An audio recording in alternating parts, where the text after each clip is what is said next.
All right, so this is a half kneeling kettlebell chop. So what we want to do for this exercise is make it into an anti-movement or an anti-rotational exercise. So you're going to think about trying to keep your body as stable as possible and only moving your arms with the kettlebell, trying not to let the T-spine rotate or your pelvis rotate, okay? So when you get into your setup, you're going to have one foot forward with that ankle underneath the knee, foot flat on the ground. The back knee is directly below the hip. Posterior pelvic tilt, so drop that tailbone, send it down toward the floor, and then curl the back toes under to help stabilize that back leg.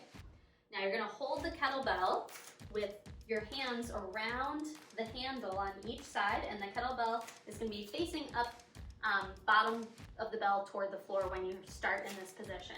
Now you want to make sure that your chest starts square to the front where you're facing, making sure that we're not rotating the T-spine. You're going to start with the kettlebell down by your hip, and then as you exhale, keep your body braced and bring the kettlebell up. Your elbows will bend and you'll bring it up along the opposite side of your face, and then control it back down, making sure that the rest of the body doesn't move.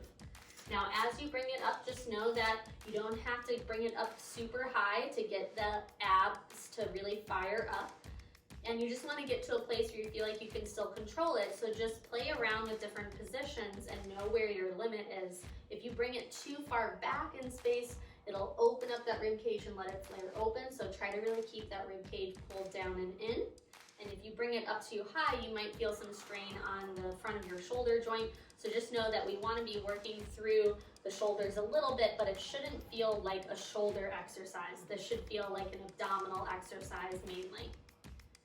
Awesome, looks pretty stable.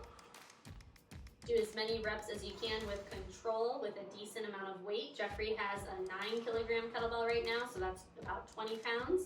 And go light at first and then go heavier as you feel more stable and controlled. And that's the kettlebell half kneeling chop.